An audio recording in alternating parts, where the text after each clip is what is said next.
I'm Dennis Anderson along with Julie Zenner, and here's what's coming up on Almanac North. Federal sequester cuts will have an impact on the region's national parks. We'll talk about these wonderful regional assets as National Park Week begins. Well, the latest snowstorm to hit the region has blown away record snowfall totals for April, and it had us thinking back to blizzards past. We'll have some history for you in the winter storm department. And we'll also have the news file story and the week's business headlines. You've come to the right place. Almanac North is next.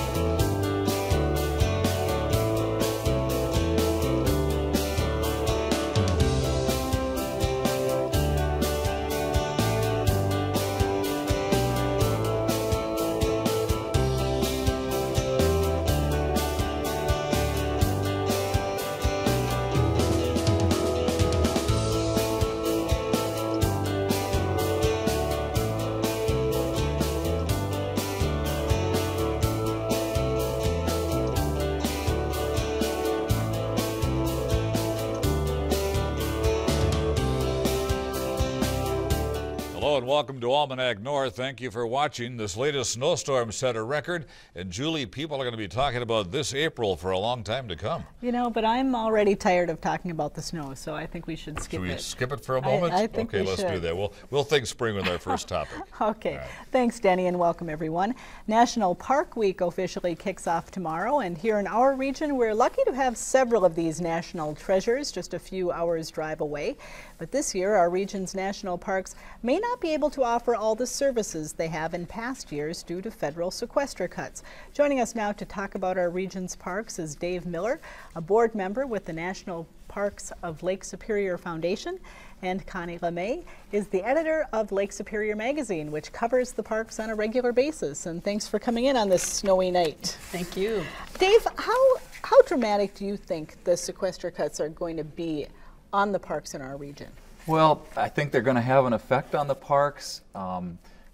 It depends on whether that effect is going to be visible or not, and I think what kind of say the parks themselves have to say with where the funds go, because some things can happen in the background and other things can happen right in front of everybody. The Statue of Liberty thing, I guess they call it. Mm-hmm. But I'm hoping that they're in the background. Konnie, have you been covering this with the magazine as far as what's going to happen with the parks? We have been chatting a bit with the park superintendents, and they're looking at potentially 6 to 9%, it sounds like, in budget cuts. And I think the areas potentially that people will be seeing some of the effects might be in shorter hours at visitor centers, a reduction in the seasonal staff. Sure. So you may not have as, we're a seasonal area, and you may not have as many people available to help and do some of the things that you have in the past. Some of the parks already have reduced budgets, of course, and so this is kind of on top of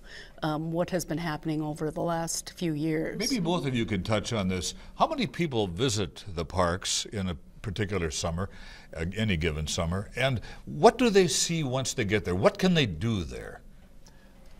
Go ahead, Konnie. I knew you'd said that. You know, I have to be honest, I have not a clue the actual visitor numbers of each of the parks. We're lucky around Lake Superior, and we of course cover Lake Superior specifically, although we have lots of parks even just beyond the lake. But we have 5 national parks around Lake Superior, and it's amazing because the variety is so incredible. You have Pictured Rocks National Lakeshore, which has fantastic rock formations, limestone, sandstone rock formations that you won't see anywhere else. You've got Isle Royal National Park, which is one of the smaller visitation parks in the country because of access to the park. And of course, they've had the 50-year ongoing wolf moose study, and it's just a wonderful area there, and the history of the fishing communities. Then you've got the Apostle Islands National Lakeshores, 6 lighthouses. I think one of the biggest configurations of lighthouses. Yeah, that's phenomenal. It's phenomenal. And that is one of the good news things, as I've been talking to the superintendents, by the way, that the money that had been set aside for restoration for the lighthouses, that's been over the last few years, continues in place. So they will be able to to continue this summer with the restoration that they had started a few years ago with several of these lighthouses. And then you've got 2 parks that are not just parks, but parks for history.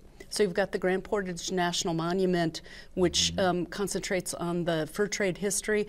And then the newest of our national parks is the Keweenaw National Historical Park, which actually has sites all along the Keweenaw Peninsula in Michigan. Yep, all linked to the mining that went on there in the early years, and it's a beautiful facility over there. Isle Royal is a substantial park. It is. It's 45 miles long and 9 miles wide. I've spent many days up there. It's got a special spot right here for me. But it is one of the lightest visited parks. Grand Portage, of course, is very accessible by vehicle and a really interesting park to see. A couple of years ago, my wife and I hiked the Grand Portage Trail from the Pigeon River down to Lake Superior, and that was really something to see. To think what the voyagers were seeing and working with as they walked on that.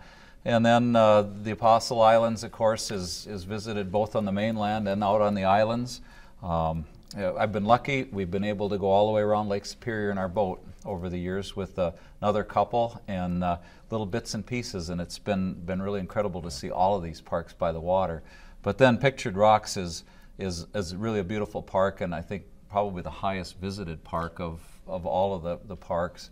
And the Keweenaw is pretty new. I had an opportunity to be over there for the grand opening of the new visitor center, and they had a where people get citizenship. What do they call that? The immigration and naturalization, but it's a particular ceremony, and they did one of those that day while it was open, and I'll tell you, it was darn near brought tears to your eyes sitting there listening to these people and seeing them get to be American citizens. Konnie, how well known are these parks outside of our area? These are all places that we know and love pretty well, but you have a broader readership. Are people outside of this immediate area interested in our national parks? I think they are. We do have to give the context too, and I think we were chatting earlier about the fact that there are 401 national parks around the country, so that's a lot of parks to know. I was kind of disappointed when Ken Burns didn't dwell more on our parks, because I feel like they're the best,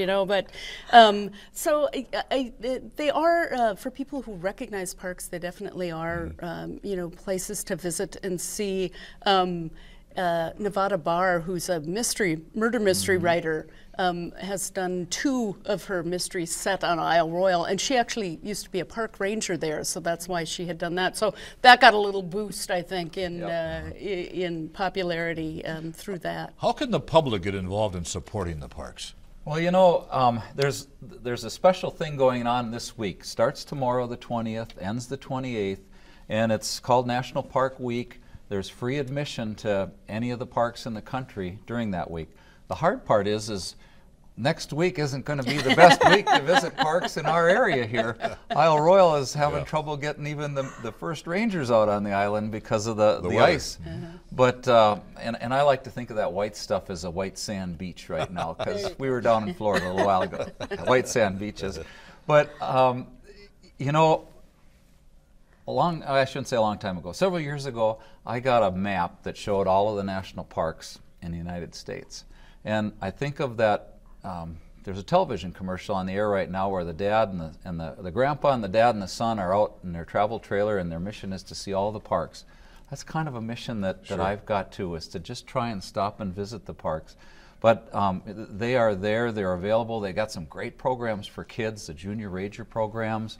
But and nowadays, one of my big things is get the kids outside and get them to enjoy the outdoors. Get them away from these things that go like this all the time. And so many kids don't play outside anymore. Yeah, and because there are so many incredibly beautiful things that have been preserved within the national park system for us to see, but we got to roll up our sleeves and get out and see them. No. Konnie? I'm go sorry. ahead. I was going to say one of the things that started a few years ago is the National Parks of Lake Superior Foundation. So we actually have our own foundation in this area where if you donate to that, money does go to our 5 parks. Correct. And you're involved in I that. am a board member of the National Parks of Lake Superior What Foundation. made you personally get involved? My love of the parks and my love of Lake Superior, and this organization is centered around the National Parks of Lake Superior. But it's a lot of work. But you get to work with a lot of really incredible people, and you get to meet a lot of the people that work within the park. But our goal is to do things for the parks that the parks themselves can't do, whether it's fundraising, maintaining, helping provide resources for maintaining trails and facilities.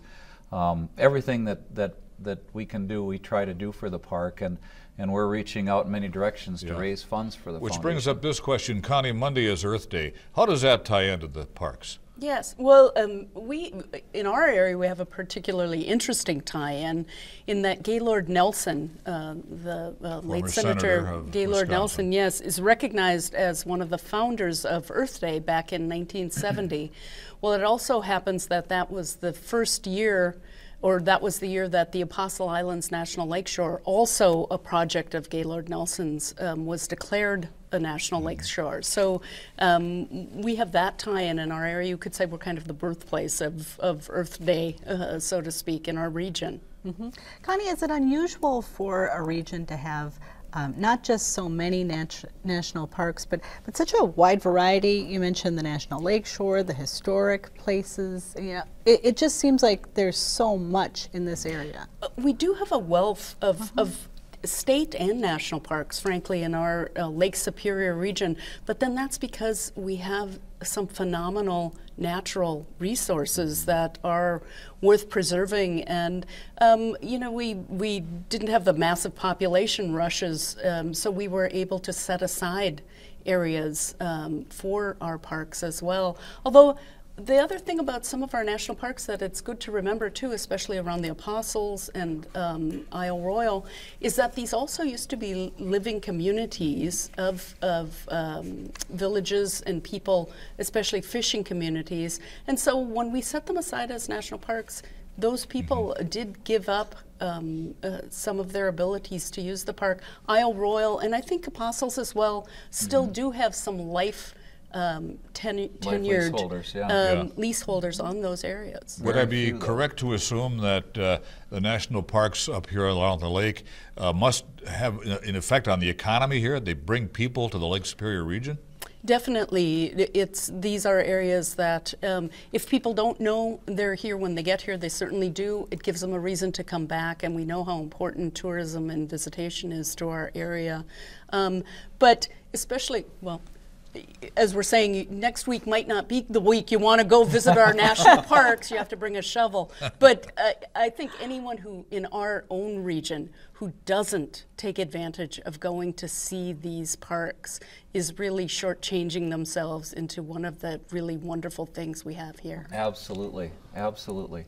Now, Dave, you mentioned that Isle Royal had a particular place in your heart. Is there a favorite for you, Konnie? It's always really, it's like picking children. Which is your favorite child? No, I've had the opportunity to visit all of the parks, and they just all have such unique, different aspects. And you come back with stories from each of them, and that's why it's so wonderful to go visit. So, like I said, the history at the Grand Portage National Monument and at the Keweenaw Park, and then the land formations. And a variety of wildlife in the parks. Isle Royal, exactly. Moose, deer, wolves. Yep. And well, yeah, and all of our parks are pretty well filled with different aspects. Now we're talking about our national parks, but because we work for Lake Superior Magazine, we cover the entire lake, and Ontario as well has some absolutely fantastic park opportunities, and they have caribou, which you can't get down in this, this part of the lake. Well, I hope that people take this opportunity to get out and visit a national park this week. Thanks for coming in and talking about it. Well, thank you, and make those plans. All right. Thank you both. Thank you.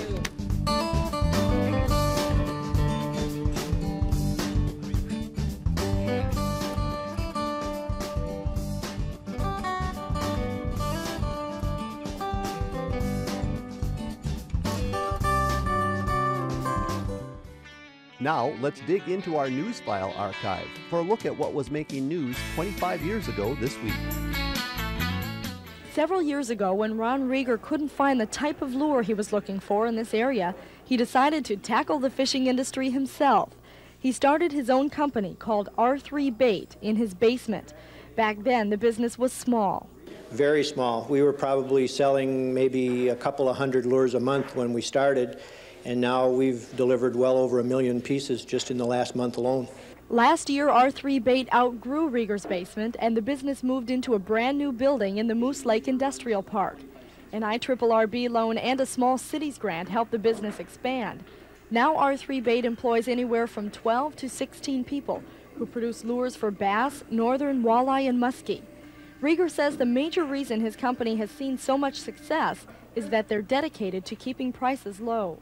I think probably the main thing is we've been able to put our products out at very competitive prices. We're not out of line on anything we do, and in many cases are below the prevailing prices in the market.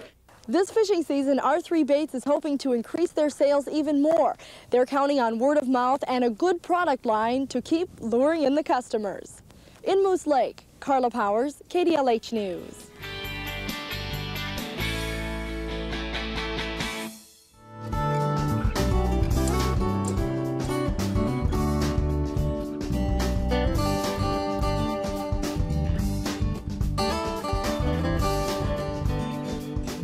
Record snowfall this month has pushed the region into uncharted territory. More than 17 inches fell overnight in the Twin Ports, and some places like Two Harbors received nearly 2 feet of snow in this latest spring storm. Well, we stopped by the National Weather Service office this afternoon for official comments on this record-breaking month. This storm set a couple records for the month of April. One, it set the largest amount of snow in one storm, 17.7 inches, and also it set the record for the total amount of snowfall during the month of April, which was 41.7 is our current record, and our old record was 31 inches. One reason why we received so much snow was the jet stream was to the south of us, which we were on the cold side and allowed the cold air to come down from Canada. So when we did have these low pressure systems coming up with a large amount of moisture, it became snow instead of rain, which we usually get at this time of year. That's what makes weather interesting, especially up here in the Northland. All of this snow had us thinking about winters past. The past few years' mild temperatures and scant snowfall seem to lull us into a false sense of security. So we dug up this excerpt from our documentary series Album as a reminder of what winter often brings to this region. The elements can turn harsh, bitter, and even deadly. The stinging winds and whiteout conditions of 1991's Halloween blizzard are still fresh in our memories. It's been called the storm of the century, but some would argue the point. In fact, according to newspaper reports, the first known incidence of a stalled car holding up transportation in Duluth was February 22, 1922, the Great Washington's Birthday Storm. Hardly anything could move after that one, when 60-mile-per-hour winds swept 15 inches of new snow into mountainous drifts. In Morgan Park, World War I Army tanks battled the elements, delivering provisions to storm-isolated residents.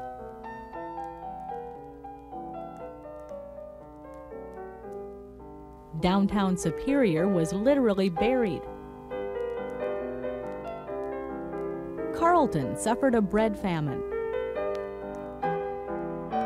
Milk had to be brought to the Nopeming Sanatorium by toboggan. Even Twin Ports streetcar traffic came to a dead halt, snowbound. Every streetcar in town stopped running for that storm, even the incline. That's the only time the incline ever stopped in the kind of snow. Plows couldn't handle the whole load. The Duluth Public Works Department hired every available man to dig the city out, armed with willpower and sturdy shovels. Nowhere could the storm's effect be seen more graphically than on Minnesota Point, where 15-foot drifts were common and houses were up to their rooftops in snow. It took days to clear even a narrow path for the streetcar to travel.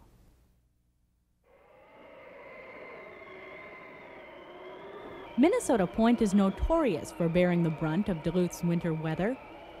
Over history, residents have repeatedly had to dig their way out from under unimaginable volumes of snow. Juanita Williams remembers one of those occasions in the early 1940s. My house was at 29th, and it was almost completely buried. Just the front of it was open. And out in the Minnesota Avenue, the snow was piled in great humps that went up and down and up and down.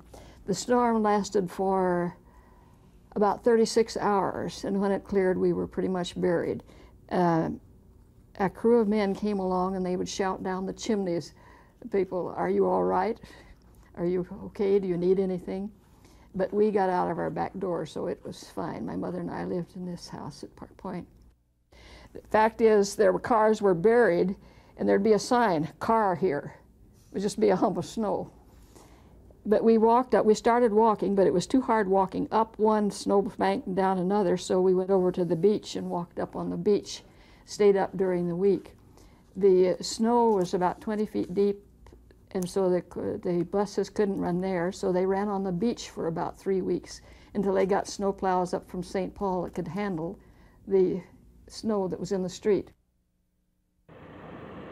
Maintaining snowplows hardy enough to handle the wicked weather northern Minnesota and Wisconsin dish up has been a challenge. It takes horsepower, weight, and traction to even make a dent in the heavy drifts and piles.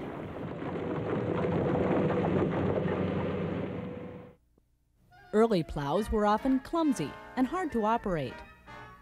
Workers sometimes had to walk in front of them, breaking up the snow by hand with shovels. Many of these primitive snow removal machines were designed with a V-plow in front.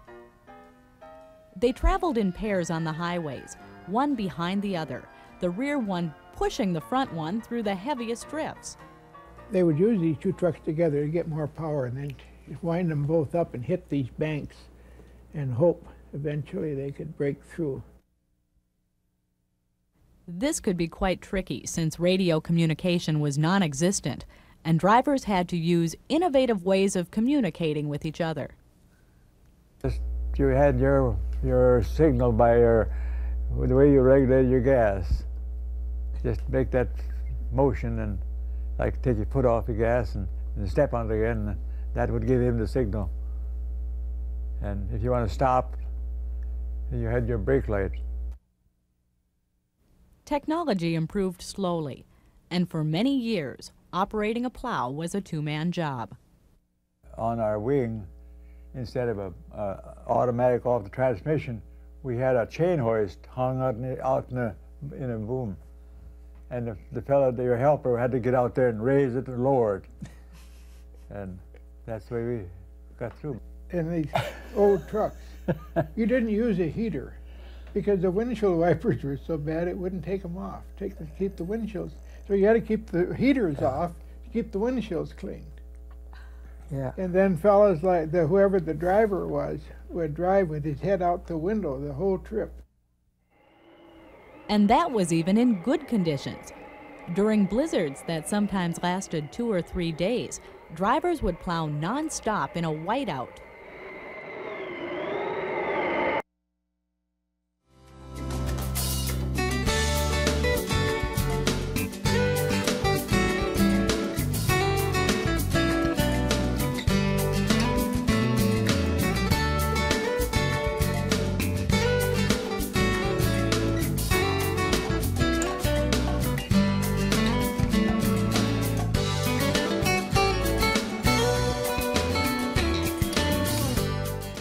time now for a look at the week's top business stories from Business North. A Chequamegon Bay group is creating an option for northwestern Wisconsin residents to invest their money in Main Street instead of Wall Street. Rather than offering loans, the group helps small firms to grow by providing equity for the companies in exchange for ownership shares. Among the early recipients is the Funky Delta Diner, just south of Iron River, which received a $400,000 capital infusion. Investors now own 40% of the restaurant. They can attend annual meetings and vote on important business matters. It helps the company because investors are provided dividends in smaller increments and spread across a longer period than is required through typical loan agreements. Jamar has reached its centennial milestone. From modest beginnings, the wholly owned subsidiary of API Group was called Walker Jamar when founded back in 1913. During its century of construction industry service, Jamar has played a role in many large local developments. The company employs about 100 people at its Duluth headquarters and up to 1,500 workers during peak construction periods. U.S. Representative Rick Nolan has asked the U.S. Environmental Protection Agency to stay its final rule on reducing haze in the Boundary Waters Canoe Area Wilderness and Voyageurs National Park. That rule would require northern Minnesota taconite companies to invest a combined $500 million or more to reduce haze. In a letter to Regional EPA Administrator Susan Hedman, Nolan expressed concern about the methodology used to predict and analyze how taconite plants affect haze. For more on these and other stories, visit businessnorth.com. Our time is nearly up, so call right now if you have a comment on this week's show. Dial 218-788-2849 to leave a message or send an email to Almanac North at WDSE.org. And be sure to visit the WDSE website for a program schedule, news and updates about WDSE, and more on your favorite PBS shows. All in all, Julie, a rather historic week in the region and in the country. That is true, and it's one that I'm going to try my darndest to forget. Okay, maybe you and a lot of others. Thank you. For Julie and the crew at Almanac North, I'm Dennis Anderson. Have a great weekend, everybody, and be kind.